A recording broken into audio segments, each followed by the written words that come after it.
Hey guys, welcome back to this live mic breaking news segment out of Daybreak. And we have this article from Massively Overpowered. Daybreak has suffered another round of layoffs between 60 and 70 people by Bree Royce. And that was today, December the 7th, 2018. It's Friday afternoon, which often portends bad news. Tonight we're looking at more Daybreak layoffs. Massively OP understands that between 60 and 70 may have been affected.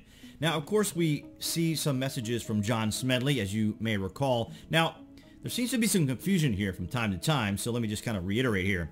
So SOE, or John Smedley, was the president of SOE, and then Columbus Nova purchased SOE from Sony, and then it became Daybreak. John Smedley was the president of Sony Online Entertainment, and he remained president of Daybreak, because they basically, where he was basically still there. The team was still there, and they're the ones who came up with the name Daybreak.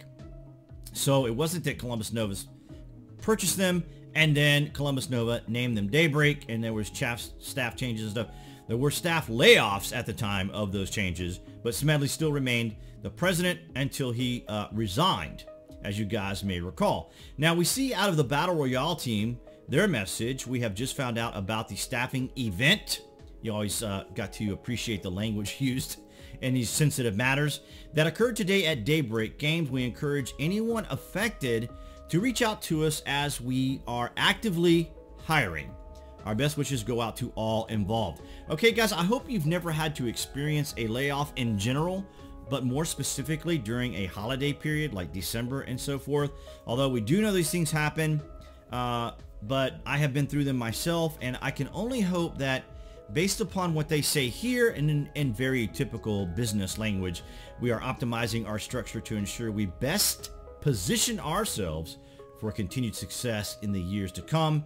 This effort has required us to make some changes within the organization, and we are doing everything we can to support those impacted in this difficult time.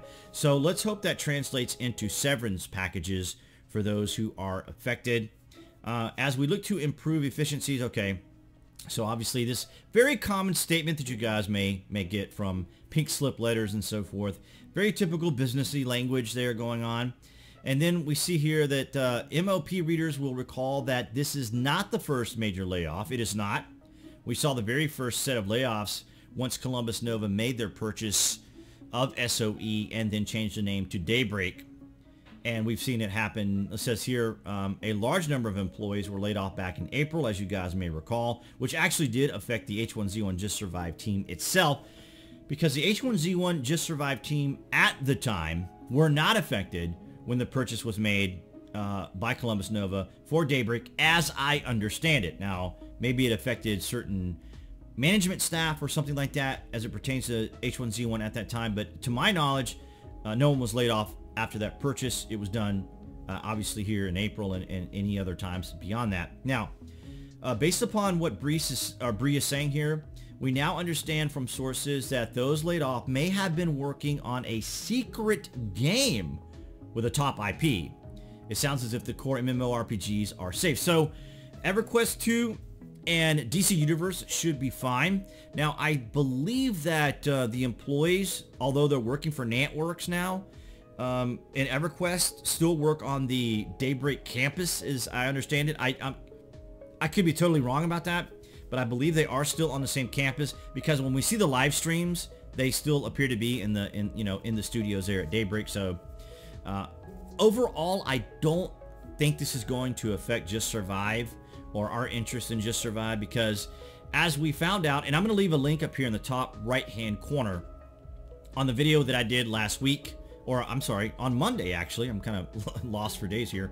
On Monday I did a video where we outlined what's going on with Daybreak, as well as Just Survive and Nantworks.